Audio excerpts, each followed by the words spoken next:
Jemaat yang dikasihi oleh Tuhan kita Yesus Kristus. Shalom dan selamat pagi untuk kita semua.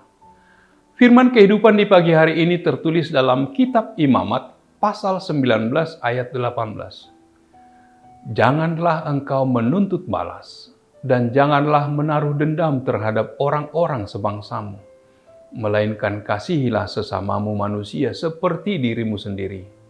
Akulah Tuhan. Demikian firman Tuhan. Saudara-saudara yang dikasihi oleh Tuhan kita Yesus Kristus, nas ini menyatakan bahwa umat manusia harus mengasihi sesama manusia seperti diri sendiri. Firman ini merupakan bagian dari daftar hukum yang berkaitan dengan hubungan antar manusia. Dalam kitab Imamat pasal 19 dimulai dengan perintah, kamu harus kudus sebab aku Tuhan Allahmu kudus. Jadi bagian selanjutnya dari pasal ini memberi petunjuk kepada orang Israel tentang bagaimana menjadi kudus. Daftar hukum mencakup banyak hal yang berkaitan dengan hubungan, mulai dari menghormati orang tua, hingga merawat orang asing yang tinggal di antara orang Israel. Oleh karena itu, menjadi kudus berkaitan dengan memperlakukan orang lain dengan adil dan belas kasihan, peduli terhadap orang miskin, jujur, menghormati para penatua, dan secara umum bertindak dengan integritas moral dan etika. Intinya adalah, kasihilah sesamamu manusia seperti dirimu sendiri. Perintah ini merupakan bagian dari sebuah bagian yang memerintahkan orang Israel untuk tidak saling membenci, tidak membalas dendam, atau menaruh dendam terhadap satu sama lain, tetapi untuk saling mengasihi. Karena Tuhan itu kudus, dan karena manusia diciptakan dalam gambar Allah, mereka dipanggil untuk meniru kekudusan Allah, harus melakukannya dengan bertindak dengan belas kasihan dan kasih terhadap sesama manusia. Perintah untuk mengasihi sesama manusia seperti dirimu sendiri tidak boleh dipahami hanya berlaku bagi sesama orang Israel. Orang Israel juga diperintahkan untuk mengasihi orang asing, yaitu orang asing atau orang yang tidak termasuk dalam komunitas mereka. Perumpamaan tentang orang Samaria yang baik hati yang dimulai dengan kutipan Imamat 19 ayat 18 dan pertanyaan ahli Taurat, siapakah sesamaku manusia? Yang tertulis dalam Lukas 10 ayat 25-37, perintah-perintah yang diberikan Allah kepada Musa di Gunung Sinai untuk disampaikan kepada orang Israel, kepada kita diberikan instruksi langsung dan lugas tentang cara membalas dendam. Ketika hak seseorang telah disalahgunakan, janganlah engkau menuntut balas dan janganlah menaruh dendam terhadap orang-orang sebangsamu, merupakan perintah yang jelas dari Tuhan. Kasihilah sesamamu manusia seperti dirimu sendiri, akulah Tuhan. Ketika hukum ini atau salah satu dari 613 hukum perjanjian dilanggar, maka seluruh hukum Musa pun dilanggar. Bangsa Israel telah dibawa ke dalam hubungan perjanjian dengan Allah. Memang mereka adalah satu-satunya bangsa yang pernah diberi hak istimewa. Tetapi hak istimewa yang besar datang dengan tanggung jawab tambahan. Mereka harus menjauhi praktek bangsa-bangsa di sekitar mereka dalam hal ini dan menaati firman Tuhan. Mereka harus menjadi saksi bagi bangsa-bangsa kafir tentang kebaikan Allah dan menjadi terang bagi bangsa-bangsa non-Yahudi. Bangsa Israel harus menunjukkan kepada seluruh dunia bagaimana umat Allah harus hidup dan berperilaku. Salah satu cara untuk melakukannya adalah dengan tidak membalas dendam terhadap saudara atau menaruh dendam terhadap siapapun dari bangsa Israel. Mereka harus mengasihi sesamanya seperti mereka mengasihi diri mereka sendiri. Membalas dendam atas hak seseorang dan mengambil hukum ke tangannya sendiri adalah reaksi normal dari manusia duniawi, orang yang belum diselamatkan.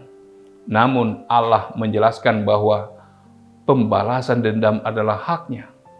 Meskipun orang Kristen tidak berada di bawah hukum Musa, namun kita berada di bawah hukum roh kehidupan dalam Kristus Yesus yang disebut Yakobus, hukum yang agung menurut kitab suci. Musa memerintahkan orang Israel untuk menyerahkan masalah pembalasan dan keadilan di tangan Tuhan. Dan kita diarahkan untuk menyerahkan pembalasan kepada Tuhan ketika diperlakukan tidak adil. Kita harus percaya kepadanya ketika dianiaya demi kebenaran atau ketika dibenci oleh dunia demi Kristus. Perintah Tuhan jelas bagi semua umatnya. Janganlah engkau menuntut balas dan janganlah menaruh dendam terhadap orang-orang sebangsamu. Melainkan kasihilah sesamamu manusia seperti dirimu sendiri. Akulah Tuhan. Mengasihi sesama seperti diri sendiri merupakan perintah yang diberikan kepada Israel berkali-kali dan juga kepada kita. Kita harus memohon kekuatan dari Roh Kudus untuk menopang kita, sebab tanpa Dia kita tidak dapat berbuat apapun. Amin. Marilah kita berdoa. Ya Allah Bapa yang bertahta dalam kerajaan surga, puji syukur bagimu Tuhan. Engkau mengingatkan kami agar tidak menuntut balas dan tidak menaruh dendam terhadap orang-orang lain. Biarlah kami mengasihi sesama kami manusia seperti diri kami sendiri. Itu adalah hukum yang utama yang Tuhan beri bagi kami setelah kami menunjukkan kasih kami kepada Allah. Ya Bapa di surga, dalam hubungan kami dengan sesama kami, biarlah kami tetap hidup di dalam kasih-Mu. Terpujilah nama-Mu, dalam nama Yesus kami berdoa dan bersyukur. Amin. Anugerah dari Tuhan kita Yesus Kristus, kasih setia dari Allah Bapa, serta persekutuan dengan Roh Kudus kiranya menyertai kamu sekalian. Amin.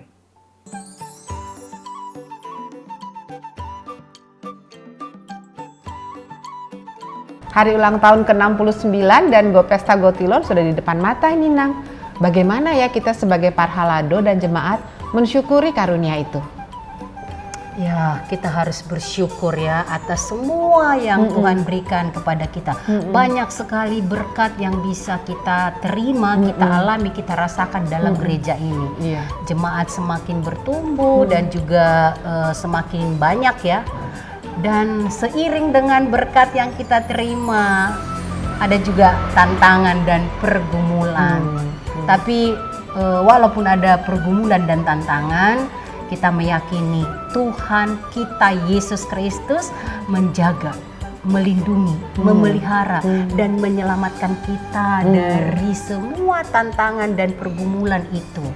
Dan karena itu kita harus bersyukur, kita harus memberikan dengan sepenuh hati kita apa yang kita bisa syukuri 69 tahun loh.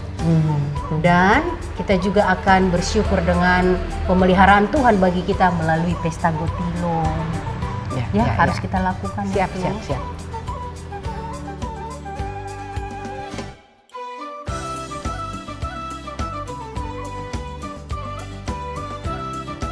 Semakin bertambah jumlah warga jemaat, tentu semakin membutuhkan ruang ibadah yang lebih memadai lagi dan lebih nyaman. Maka peremajaan beberapa fasilitas gereja kita juga sangat dibutuhkan. Kemudian menjaga lingkungan gereja ini juga sangat penting.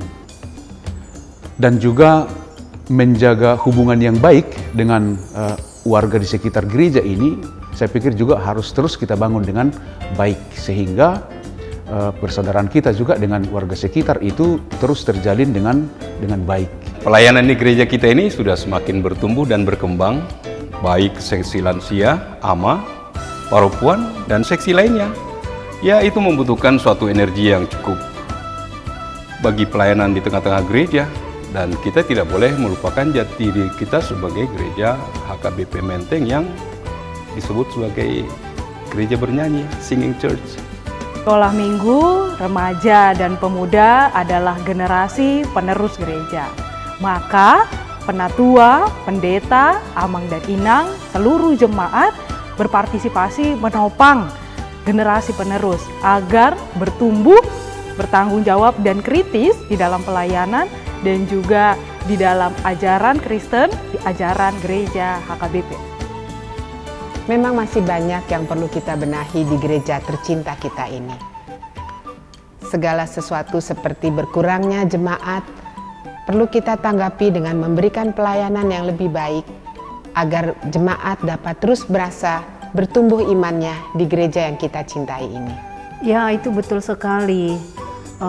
Gereja yaitu kita semua anggota jemaat dan juga Parhalado harus bersama-sama menumbuhkan semangat dari jemaat untuk terus bertumbuh di dalam iman.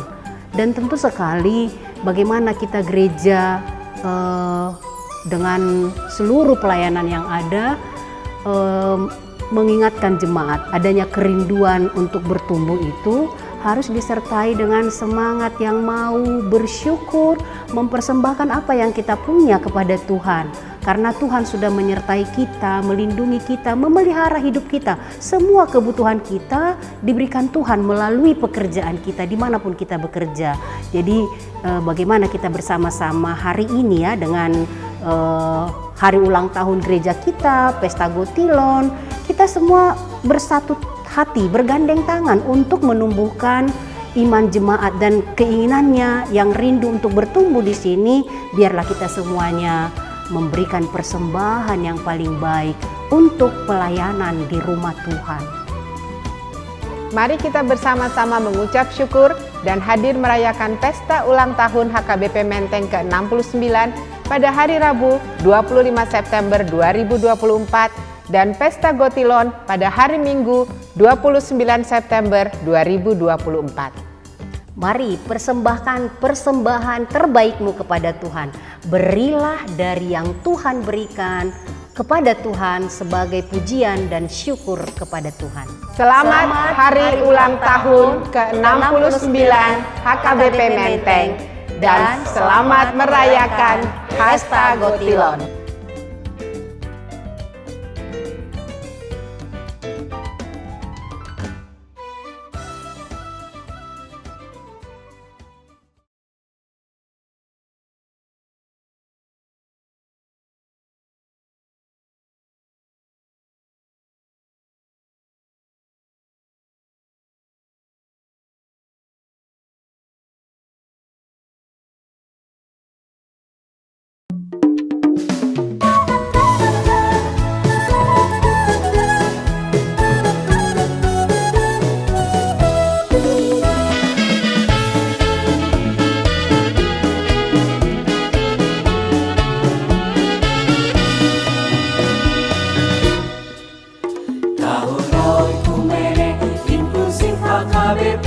Proaktif menghadirkan kebaikan Allah, jauhkan diskriminasi dan juga rasis agar terjaga kedamaian. Jauhkan diskriminasi dan juga rasis untuk kebaikan bersama. Kota Yesus waktu di bumi harus mengasihi musuhmu agar sempurna kehidupanmu seperti Allah Bapa. Agar sempurna kehidupanmu seperti Allah Bapa. Okumene mempersatukan umat manusia di bumi. Okumene selalu membebaskan orang tertindas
tertindas dan termargina, kita semua saling mengasihi sesama manusia. Apapun adanya kita wujudkan keutuhan ciptaan Tuhan. Oku Nenek mempersatukan umat manusia di bumi. Oku Nenek selalu membebaskan orang tertindas dan termargina, kita semua